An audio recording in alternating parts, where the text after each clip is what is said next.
अस्सलाम वालेकुम नाजरीन, मैं अब्दुल जवाद सुमरो हाजिर हूँ आपके programme behind the news with Abdul Jawad Soomro के साथ। तो शुरू करते हैं आज की खबरें। सबसे आम खबरें हैं कि कल बड़ी डेवलपमेंट हुई। पंजाब असेंबली का इजलास हो गया, हलफ भी उठा लिए गए और रात स्पीकर और डिप्टी स्पीकर का चुनाव भी हो गया। मुस्लिम लीग नून ने 224 वोटों से स्पीकरशिप का ओहदा ले लिया है, जबकि मजलिस वहदत मुसलमीन और मरहूम पीटीआई के स्पीकर को शिकस्त हो गई। दूसरी तरफ सिंध असेंबली का भी रात कल इजलास हुआ और तमाम अरकान ने हलफ उठाया।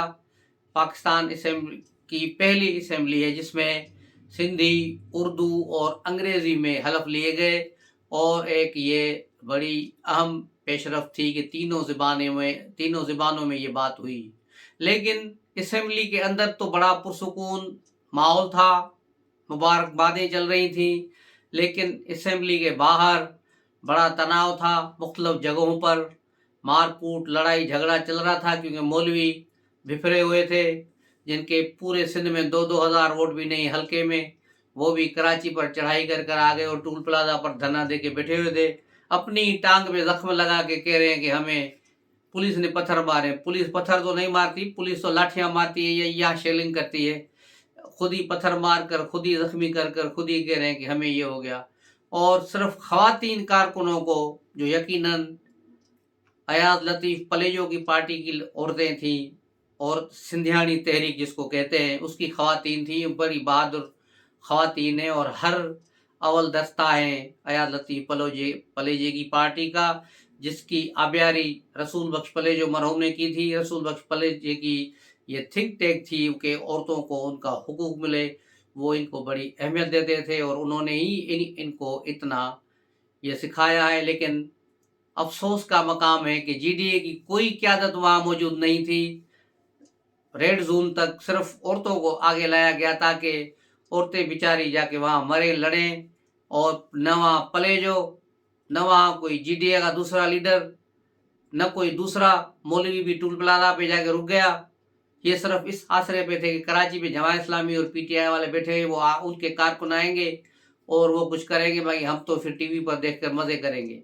तो ये सारा इन्होंने ड्रामा ऐसे ही किया। जेयूएफए के कारकुनों ने सारा दिन चक्रियां की, पुलिस के साथ लड़ाई की, शारा फैसल पर, नर्सरी के मुकाम पर, गोलीमार पर, प्रेस क्लब के साथ, लेकिन ये लोग कहीं नजर नहीं आए। जमात इस्लामी वाले सिर्फ प्रेस क्लब पहुंचे, पीटीआई वाले भी प्रेस क्लब पहुंचे, वहां पर उन्होंने एहतजाजी धरना दिया और जलसा किया। उनको मालूम था कि हमारे साथ क्या होगा, इसलिए वो बड़े होशियारी के साथ वहां पहुंच गए।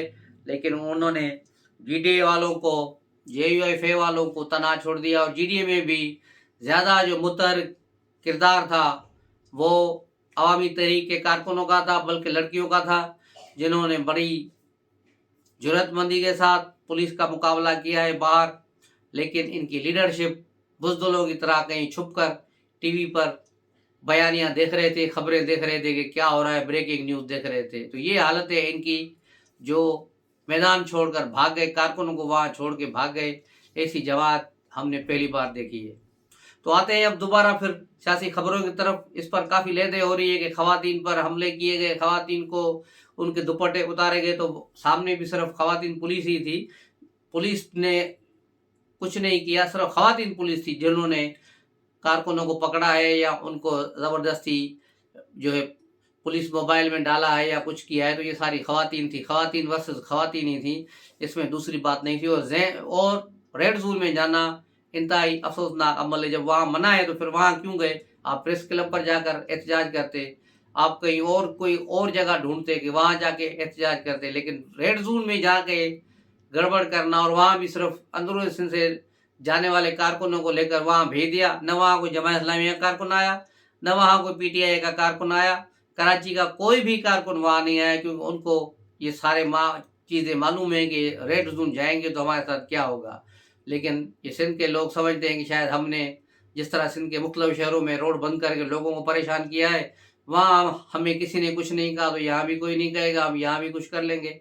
लेकिन यहाँ सूरत हाल मुख्तलिफ थी और सब लोग बस चीख रहे हैं कि जरदारी माफिया, जरदारी गवर्नमेंट तो अभी आई नहीं है भाई, अभी तो वजीर आला आया ही नहीं है, अभी तो निगरान गवर्नमेंट चल रही है, तो उसके वजह से हो रहा है। और पंजाब में आप पूरा जोर लगाइए, देखे कि मौलाना फजल रहमान उसका पूरा खानदान केपी में हार गया, तो धांधली तो वहां हुई इनके साथ। JUIF का कोई भी बंदा वहां से नहीं जीता, एक दो सीटों के अलावा इन्होंने कुछ भी नहीं लिया, तो वहां इन्होंने 1 घंटे का भी कोई मुजाहरा नहीं किया। पंजाब में ये हारे हैं, बलूचिस्तान में ये हारे हैं, वहां मुजाहरे नहीं करते, लेकिन सिंध में इनको करना है, क्योंकि पीपल्स पार्टी सबसे आसान हदफ है, सिंध के लोग आसान हदफ है, जिसको यहाँ चाहे बदमाशी करे या रोड बंद करे, सब कुछ करे, वो सिंध में पॉसिबल है। KP में करो ना, जहां तुम्हारी सीटें गई हैं, जहां से तुम्हारा मैंडेट गया है, वहां क्यों नहीं करते हो? जहां तुम्हारा गवर्नर ही बैठा हुआ है, वहां मौत पड़ती है तुम लोगों को, वहां जलसे क्यों नहीं करते? पीटीआई पंजाब में हारी है, वहां PTI ने कोई क्या वहां किया है? वहां कोई धरना दिया है, कोई जलसा किया है? ये कराची में जलसे कर रहे हैं, धरने दे रहे हैं। जमात इस्लामी सिंध से ज्यादा KP में है, वहां से उसे 1 सीट भी नहीं मिली, फिर वहां करो ना पिशावर में धरना। तुम्हें सिंध ही मिला है कि यहाँ बदमाशी करनी है, हमने सिर्फ सिंध के लोगों को ही परेशान करना है, उनके रास्ते बंद करने हैं, उनके रोड बंद करने हैं, लोगों को परेशान करना है। भाई कानूनी रास्ता अपनाओ, जहां जहां आप समझते हो धांधली हुई है, वहां अपने प्रूफ लेके जाओ, वीडियो प्रूफ है तो वो ले जाओ, कोई दूसरा प्रूफ है ले जाओ। और अब इलेक्शन ट्रिब्यूनल बन गए हैं, जिसमें सिंध हाई कोर्ट के जजेस हैं, पंजाब में पंजाब हाई कोर्ट के जजेस बैठे हैं, वहां तुम अपनी पिटिशन लेके जाओ। वहां नहीं जा रहे क्योंकि इनके पास कुछ है नहीं। अब सिंध में जो GDA के हारे, टोटल उम्मीदवार कितने, 17-18 उम्मीदवार GDA के, 12-13 उम्मीदवार जमात इस्लामी के, वो भी कराची में सिर्फ, और PTI के भी ऐसे ही शहीदों में उंगली कटा के नाम देने के लिए PTI के लोग खड़े थे सिंध में। कोई भी 3,000 से ज्यादा किसी ने वोट नहीं उठाए। कराची में अलग बात है, कराची में PTI को वोट पड़ा है, और हैदराबाद में भी PTI को वोट पड़ा है MQM के मुकाबले में। वो एक अलग कहानी है कि उनको किस तरह हुआ, लेकिन किसी दूसरी जमात का नहीं है। अब अया लतीफ पलेजो वगैरह मुझे धांधली करके हराया गया। भाई तुमने वोट कितने उठाए? 6,500 वोट उठाए। अब जो 6,500 वोट उठाए, वो जीतने वाले के वोट 36,000 से ज्यादा है, तो वो किस तरह इल्जाम लगा रहा है मेरे साथ धांधली हुई? भाई तुम्हारे वोट तो होते 36,000 के करीब, तुम्हारे 30,000 होते, उसके 36,000 होते, तो फिर समझा जाता है कि यार इसके 30,000 वोट है, 6,000 वोट है, इन्होंने बढ़ा के इसको शिकस्त दिए, तो एक शक की गुंजाइश पैदा होती। जिस तरह पंजाब में हुआ है, इलेक्शन में 1-1 लाख वोट उठाए गए। नवाज शरीफ के मुकाबले में डॉक्टर यास्मीन राशिद ने 1,10,000 वोट उठाए, तो उसको नवाज शरीफ को 1,70,000 वोट उठाए। तो यहाँ शुकू को शुबात होते हैं कि यार ये धांधली तो नहीं हुई है, ठप्पे तो नहीं लगाए इन लोगों ने। लेकिन यहाँ तुमने वोट ही नहीं उठाए। मुराद अली शाह के मुकाबले में आपका जो खड़ा SUP के रहनुमा खड़े, वहां शाह कोई था, तो कितने वोट उठाए? 10,000। अब 10,000 वोट उठाने वाला कह रहा है कि मेरे साथ धांधली हुई है। भाई धांधली तुम लोगों के साथ सिंध के अवाम ने की है। सिंध के अवाम 1970 से लेकर आज तक तमाम कौम परस्तों को और पीरों फकीरों को इनको मुस्तरद कर चुका है। इनको किसी कीमत पर भी नहीं वोट देगा। सदरुद्दीन शाह की ले ले हालत, उसको अपने हल्के में शिकस्त हुई। जो पीर जो गोठ जहाँ इनके मज़ारात है, जहाँ इनकी मुकद्दस मज़ारात है, वहाँ से इसने शिकस्त खाई है। अब देखें कितने वोटों का फर्क है, 50,000 वोटों के लीड से ये हारा है। सांगड़ इनका अपना है, पीर पगाड़ा का, ज्यादातर इनके मुरीद वहां रहते हैं सांगड़ में, और उन हलकों से, उन पोलिंग स्टेशनों से ये हारे जहां पीपुल्स पार्टी का एक वोट भी नहीं, सारे वोट जो मुरीद इनके हैं, इनके मुरीद भी इनको वोट नहीं देते, क्योंकि इन्होंने क्या किया है आवाम के लिए। जनरल ज़िया के 11 साल, मुशर्रफ के 8 साल, इनको मिलाओ कितने हो गए? 25 साल हो गए। उसके अलावा नवाज शरीफ के दोनों अदवार में भी ये सिंध गवर्नमेंट में हिस्सा रहे, बिलवास्ता या बिलावास्ता। इनके वज़ीर आला रहे जाम सादिक अली से लेकर मुज़फ़्फ़र शाह, लियाकत जतोई, गौस अली शाह, और फिर आखिरी इनका रहा चहीता अरबाब रहीम, जिसने तबाही फेरी सिंध में। अब मुझे बताएं कितने इनके वज़ीर आला थे और इन्होंने सिंध में कितने रोड बनाए, कितनी यूनिवर्सिटियाँ बनाई हैं, कोई बताए?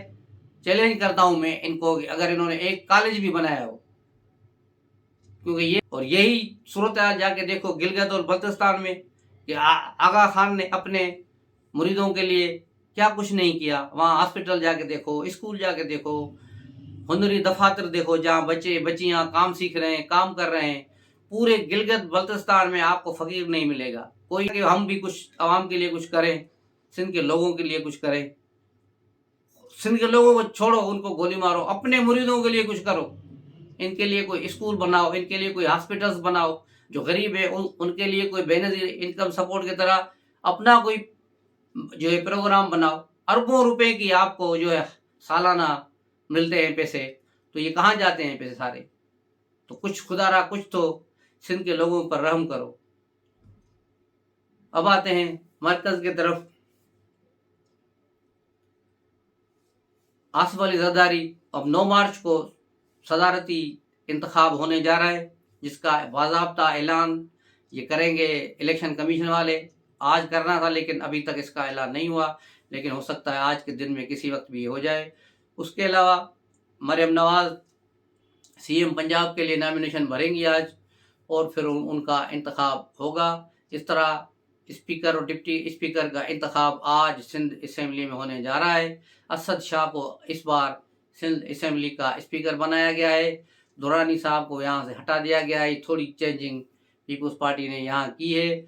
उसके अलावा सेनेट के चेयरमैन के लिए जो पीपुल्स पार्टी को मिल चुका है पीएमएल नून और पीपुल्स पार्टी के मुआहदे के तहत, लेकिन पीपुल्स पार्टी अब यूसुफ रज़ा गिलानी को चीफ चेयरमैन सेनेट नहीं बनाना चाह रही। उन्हें कौमी असम्बली में भी रिटेन किया जा रहा है कि वो कौमी असम्बली की सीट खाली नहीं करेंगे और सेनेट की सीट छोड़ देंगे। और सेनेट का जो चेयरमैन आ रहा है वो अनवार उल हक काकड़ होगा, जो इस वक्त निगरान वज़ीर आज़म में। जैसे ही वज़ीर आज़म शहबाज शरीफ आ जाएंगे तो अनवार उल हक काकड़ पीपुल्स पार्टी में शामिल हो जाएंगे, या हो सकता है ये इंडिपेंडेंट ही रहे और उसी तरह ही चेयरमैन सेनेट बन जाए जिस तरह सादिक संजरानी बने थे। तो ये इंतज़ाम हो रहा है। और पंजाब में पीटीआई ने अपना चीफ मिनिस्टर का कैंडिडेट चेंज कर दिया है। वहाँ पहले जो उनका असलम था, जो इश्तिहारी है 9 मई के वाक़यात में, इसलिए वो बाहर नहीं निकल रहा, इसलिए वो नहीं आएगा। उसकी जगह एक आफ्ताब अहमद है, उनको जो है सीएम का नया कैंडिडेट बना दिया गया है। ये पीटीआई की नई खबर है जो आप तक पहुंचाई जाए। उसके अलावा सूरत हाल जूं के तू हैं, कोई तब्दीली नहीं आ रही। इमरान खान ने जो ख़त लिखने की कोशिश की थी कि आईएमएफ को ख़त लिखें हम, लेकिन पीटीआई का कोई भी लीडर उसका ख़त लिखने के लिए तैयार नहीं है। गौहर खान ने भी जवाब दिया था, इमरान खान को समझाया कि ख़त लिखने से होगा, लेकिन इमरान खान वजह दें कि आईएमएफ को ख़त लिखा जाए कि पाकिस्तान के पैसे रोके जाएं जब तक वो इमरान खान को रिहा न कर दे। तो ये सूरत हाल है। तो उसने जवाब दे दिया। फिर अली ज़फ़र का नाम आया, अली ज़फ़र भी अंदर हाँ करके आया और बाहर प्रेस कॉन्फ्रेंस भी की कि ख़त भी लिखा जाएगा और ये किया जाएगा वो किया जाएगा। लेकिन बाद में शायद उसको भी किसी ने समझाया या खुद ही उसको समझ आ गई कि वो चेयरमैनशिप के उहदे से दस्तबरदार हो गए और कहा है कि मैं पीटीआई का चेयरमैन नहीं बनूंगा। इस वक्त पीटीआई का चेयरमैन का उहदा खाली पड़ा है, कोई भी चेयरमैन होने के लिए तैयार नहीं है। और शेर अफजल मरवत जो है उसने गौहर अली खान की बड़ी बेइज्जती की थी। कल सरेआम टीवी जो है चैनलों पे भी दिखाया गया कि उन्होंने उसको बुज़दिल और पता नहीं क्या क्या कहा, जिस पर अब पीटीआई के सेक्रेटरी जनरल उमर अयूब ने उसको नोटिफिकेशन करके शोकाज नोटिस जारी कर दिया है। तो अब देखें कि सूरत हाल क्या होती है। उसके बाद फिर शेर अफजल इस्लामाबाद में गौहर खान के घर गए हैं और उनसे जाकर माफ़ी मांगी और कहा है कि उन्होंने जज्बात में आके बात कही थी, लेकिन बाहर टीवी पर आके फिर उन्होंने कहा कि उन्होंने जो कुछ कहा वो इमरान खान ने कहा था, तब मैंने कहा था। तो अब ये कैसे पता चलेगा कि ये सूरत हाल क्या है। लेकिन इमरान खान ने आईएमएफ को जो ख़त लिखने की बात की थी उस पर आईएमएफ ने जो रद्द-ए-अमल दिया है, उन्होंने इमरान खान के बयान को सियासी बयान करार दिया और कहा कि इससे हमारा कोई ताल्लुक नहीं है। जो भी गवर्नमेंट आएगी हम उसके साथ नेगोशिएट करेंगे और उन्हें पैसे देंगे। और उन्होंने आखिरी किस्त पाकिस्तान को 1 अरब 10 करोड़ डॉलर की रिलीज़ भी कर दी है, जिससे पाकिस्तान गवर्नमेंट में खुशियों के शादमाने बज गए हैं कि चलो अगली गवर्नमेंट के लिए अच्छाई होगी और बेहतरी होगी। लेकिन इमरान खान ने जो मुल्क दुश्मनी की है ये इमरान खान को बड़ी महंगी पड़ेगी। अभी उस पर पिछले मुकदमा चल रहे हैं, अभी 9 मई का मुकदमा, और ये 180 मिलियन पाउंड का केस है, ये भी चल रहा है। और 28 तारीख को, 28 फरवरी को इमरान खान को इस पे फर्द जुर्म आयद होगी। तो आगे देखना होगा कि क्या होता है इमरान खान के साथ, लेकिन लगे सा रहा है कि अब अच्छा नहीं होगा। और यही कहा जा रहा है कि 9 मई के जो किरदार है उनके लिए कोई माफ़ी नहीं है, लेकिन जो 9 मई के वाक़यात में मुलव्वस नहीं पीटीआई के उन जो लीडरों को रिहाई मिली हुई है और वो घूम फिर रहे हैं, इलेक्शन भी लड़े और बाहर घूम रहे हैं। लेकिन जो 9 मई में बराह रास्त मुलव्वस हैं, जिस तरह मुराद सईद हो गया, असलम इकबाल हो गया, दूसरे हो गए, इनके लिए कोई माफ़ी नहीं है। तो ये थी आज की खबरें। मिलते हैं अगले व्लॉग में, तब तक के लिए इजाज़त दीजिए। अस्सलाम वालेकुम।